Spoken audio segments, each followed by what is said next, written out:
Une impératrice peu connue du début au milieu du XVIIe siècle était Maria Anna d'Espagne. Non seulement elle était mariée à un dirigeant important du Saint-Empire romain germanique, mais elle faisait également partie des tristement célèbres Habsbourg, l'une des dynasties les plus puissantes, mais aussi les plus tourmentées de l'histoire. En janvier 1646, Maria Anna d'Espagne découvrit qu'elle était enceinte.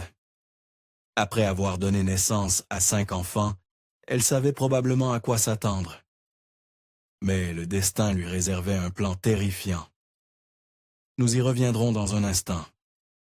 Maria Anna d'Espagne naquit le 18 août 1106, et elle était le 4e enfant du roi Philippe III d'Espagne et de Marguerite d'Autriche. Elle était leur 3e fille, et l'un des rares enfants survivants des 7 que Philippe et Marguerite eurent. Maria Anna faisait partie de la lignée familiale des Habsbourg. Ses parents étaient cousins au premier degré éloignés, ce qui signifie que leur lignée de sang était étroitement liée. Près de la moitié des frères et sœurs de Maria Anna succombèrent à diverses maladies durant leur petite enfance. Les Habsbourg étaient notoires pour leur consanguinité intense, entraînant des défauts physiques extrêmes et des troubles mentaux. Cela était particulièrement vrai pour la branche espagnole de la famille, dont Maria Anna faisait partie. Maria Anna connut une perte déchirante à un jeune âge. Sa mère, Marguerite d'Autriche, trouva la mort en raison de complications lors d'un accouchement. Maria Anna n'avait que 5 ans et sa mère, 26. L'absence d'une figure aussi importante dans sa vie signifiait que la vie de Maria Anna était laissée aux mains de son père, sans contrôle. Même lorsqu'elle était jeune, son destin au sein de la famille était toujours destiné à être un mariage stratégique. Elle était intelligente et savait que tel serait son chemin dans la vie. Son père cherchait constamment des alliés matrimoniaux, utilisant la vie de sa fille comme une monnaie d'échange dans les affaires internationales. Après quelques arrangements échoués, l'accord suivant de son père fut avec Ferdinand III, le futur empereur du Saint-Empire romain germanique. Annoncé à la fin de 1626, ce serait son 3e et dernier arrangement matrimonial. Cependant, il y avait un détail fâcheux concernant son futur mari. Ferdinand III était le frère cadet de son premier fiancé, et il était également le nouvel héritier de l'empereur du Saint-Empire romain germanique, Ferdinand II. L'habitude des Habsbourg de mariages intrafamiliaux se poursuivait, car Ferdinand II était l'oncle maternel de Maria Anna. Cela signifiait que Ferdinand III était son cousin germain. Les Habsbourg cherchaient désespérément à contrôler autant de territoires européens que possible. Leur objectif était d'unir l'Europe sous le nom des Habsbourg, et ils tentèrent d'y parvenir par des mariages consanguins entre royaux.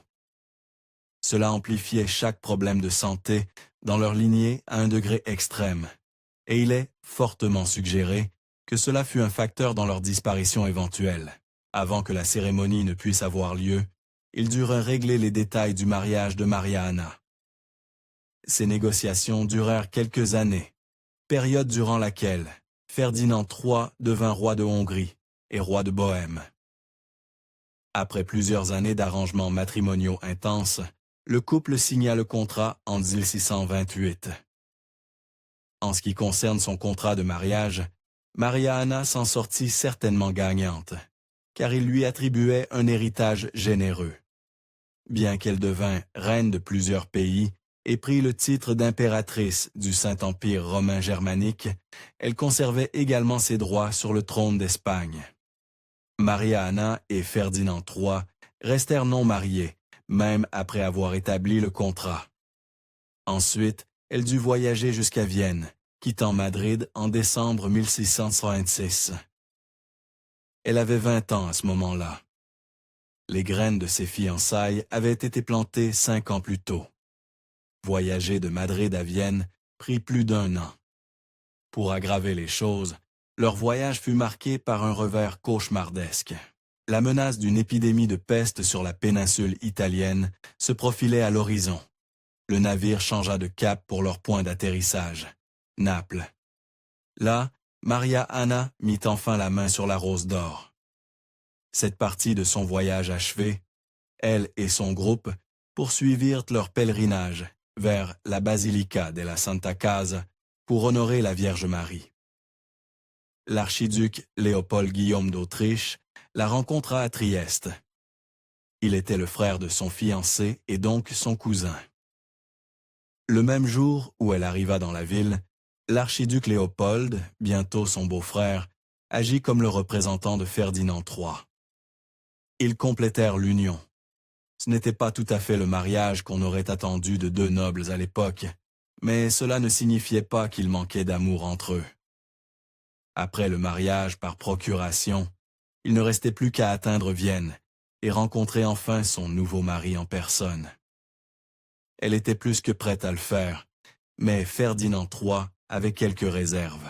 La réputation de la beauté de Maria Anna s'était répandue, et les portraits qu'il avait vus d'elle étaient époustouflants. Avant le mariage officiel somptueux, Ferdinand III élabora un plan pour voir secrètement sa nouvelle épouse. Lorsque le seigneur de la maison arrangea une rencontre avec Maria Anna, Ferdinand III l'accompagna en tant que noble sous couverture. Lorsqu'il vit Maria Anna, il fut bouleversé. Sa beauté le stupéfia. Il ne put s'empêcher de se révéler à elle. Après cela, le couple engagea une conversation animée en espagnol, car tous deux parlaient plusieurs langues. Ce fut le début d'une relation véritablement affectueuse. Tout au long de leur mariage, Maria Anna ne se demanda jamais si son mari était fidèle ou non. Il lui fut fidèle tout au long de leur mariage et à travers leurs 6 enfants, tous légitimes. Son tempérament charmant apaisait les humeurs sombres de Ferdinand. Leur mariage était solide, tant sur le plan privé que public et politique. Le 20 février 1631, un mariage officiel unit Maria Anna et le roi Ferdinand III de Hongrie et de Bohême.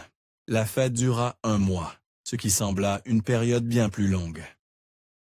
Après une année de préparation à l'événement, après 2 fiançailles échouées, des mois de voyage et des années de négociations, Maria Anna était enfin une femme mariée. Maria Anna laissa indéniablement sa marque à la cour impériale. Elle y insuffla une vague de culture espagnole dans son sillage. Cela inclut la musique espagnole, la mode, le théâtre et la danse. Elle fit de son mieux pour établir des relations amicales avec tous à la cour, en particulier avec la famille de son mari. Cependant, tous les membres de la famille de Ferdinand III n'étaient pas réceptifs à son épouse espagnole. L'impératrice Éléonore Gonzague était particulièrement mécontente de Maria Anna. Elles entretenaient une relation conflictuelle, enracinée dans leur lutte de pouvoir à la cour impériale. Cela, malgré les efforts évidents de Maria Anna pour faire bonne impression. Elle investit diligemment dans les arts de son nouveau foyer. Elle collectionna même des œuvres d'art de la fin de la Renaissance et du début du baroque, peintes par des artistes italiens, espagnols et flamands. 2 ans après leur mariage, le couple accueillit un merveilleux cadeau, un enfant. Ferdinand IV naquit le 8 septembre 1633. Maria Anna avait donné à son mari un héritier, ce qui était l'une des plus grandes choses qu'une épouse pouvait offrir à son mari à l'époque. La chance bénit bientôt leurs efforts de procréation une fois de plus.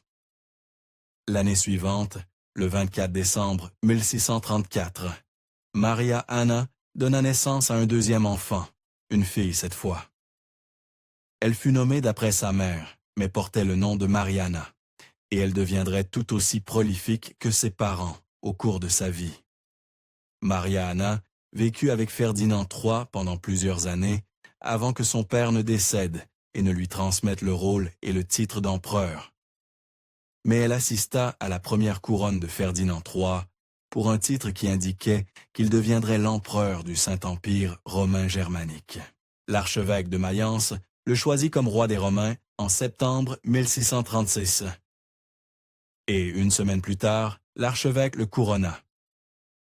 Le 21 janvier 1637, Maria Anna fut couronnée reine d'Allemagne. Pour une jeune femme à l'époque, elle se faisait un nom. Elle et son mari étaient en lice pour devenir des dirigeants impériaux, et elle pouvait toujours revendiquer le contrôle de l'Espagne si l'occasion se présentait. Le 15 février 1637, un incident bouleversant frappa la nation. Le père de Ferdinand III, Ferdinand II, empereur du Saint-Empire romain germanique, décéda. L'Empire était dans les dernières années de la guerre de 30 ans, et Maria Anna et Ferdinand III héritèrent d'un empire en proie au conflit et à l'instabilité financière. En tant qu'épouse de Ferdinand III, Maria Anna hérita d'une part importante de pouvoir. Elle devint impératrice du Saint-Empire romain germanique et reine souveraine, et plus tard, les forces en présence la couronnèrent reine de Hongrie. Elle s'était toujours intéressée à la politique, comme en témoignait son implication dans ses fiançailles antérieures. Le 15 juillet 1637, Maria Anna mit au monde un autre fils, Philippe Auguste, archiduc d'Autriche. Mais elle ne s'arrêta pas là. L'année suivante, elle donna naissance à Maximilien Thomas, archiduc d'Autriche, le 21 décembre 1638. Après avoir enduré la perte de l'empereur du Saint-Empire romain germanique plus tôt cette année-là, deux nouveaux enfants impériaux furent des événements excellents à célébrer aux côtés des couronnements de Maria Anna et de son mari. Moins d'un an après la naissance de Maximilien, quelque chose d'étrange et de terrible arriva à Maria Anna. Juin aurait dû être un mois insignifiant, mais le 22 Philippe quitta ce monde, à peine un mois avant son 2e anniversaire. 7 jours plus tard, Maria Anna perdit un autre fils. Maximilien n'avait même pas 1 an lorsqu'il décéda.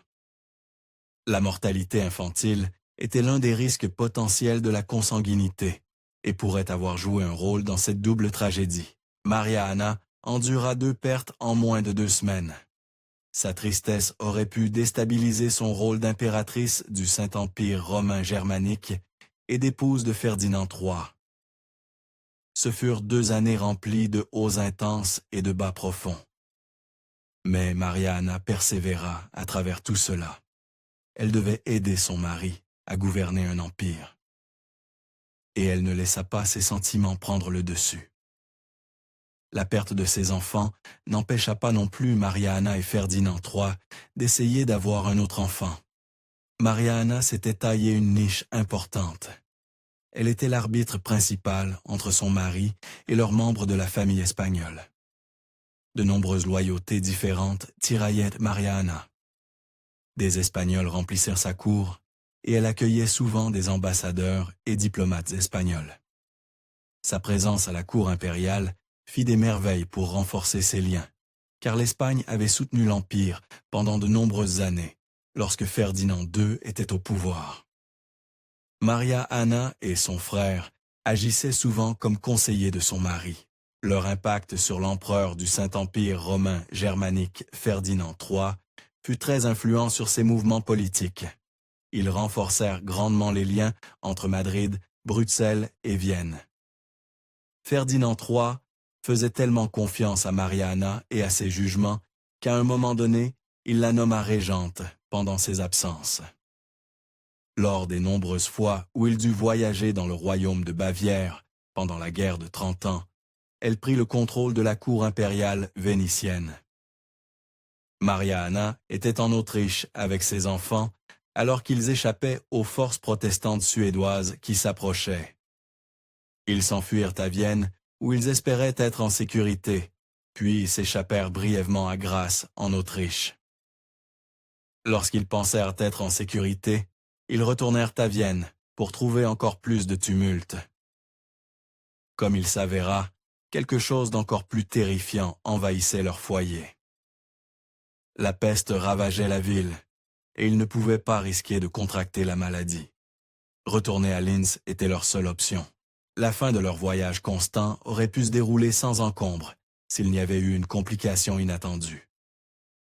En janvier 1646, Maria Anna découvrit qu'elle était enceinte de son 6e enfant. Ce n'était que quelques mois plus tard, le 12 mai, que des complications survinrent avec sa grossesse. Après 5 enfants, son 6e aurait pu être une expérience simple et directe. Mais que ce soit à cause du stress d'une invasion imminente ou des voyages, Maria-Anna tomba gravement malade. Une fièvre la frappa et elle saigna abondamment, ce qui fit penser à tout le monde qu'il y avait un problème avec son bébé. Mais lorsque le bébé ne vint pas, Maria-Anna commença à succomber à cette expérience soudaine et douloureuse. Le matin du 13 mai, Maria-Anna succomba à sa maladie, que certaines sources affirment être une prééclampsie. Avec une grande hâte, l'enfant fut extrait du ventre de sa mère par césarienne. Heureusement, elle était encore vivante, et ils la nommèrent Maria, d'après sa mère. Elle fut très brièvement archiduchesse d'Autriche, jusqu'à ce qu'elle aussi trouve la mort, quelques heures plus tard. Maria-Anna et son bébé Maria furent enterrés ensemble dans la crypte impériale, aux côtés de ses fils Philippe et Maximilien. La perte de Maria-Anna dévasta ses enfants et son mari. Ferdinand III fut tellement affecté par sa mort qu'il ne put se résoudre à assister aux funérailles. Ce ne fut qu'à son retour à Vienne, en août, 3 mois plus tard, qu'il put rendre hommage correctement. Malgré le décès de Maria-Anna, moins de 2 ans auparavant, Ferdinand III, âgé de 39 ans, épousa sa cousine de 16 ans, Maria Léopoldine d'Autriche. Ils eurent un seul fils, dont la naissance lui ôta sa nouvelle épouse en 1649. La tristesse de Ferdinand III prit fin lorsqu'il rencontra sa 3e épouse, Éléonore Gonzague, fille du duc de Mantoue.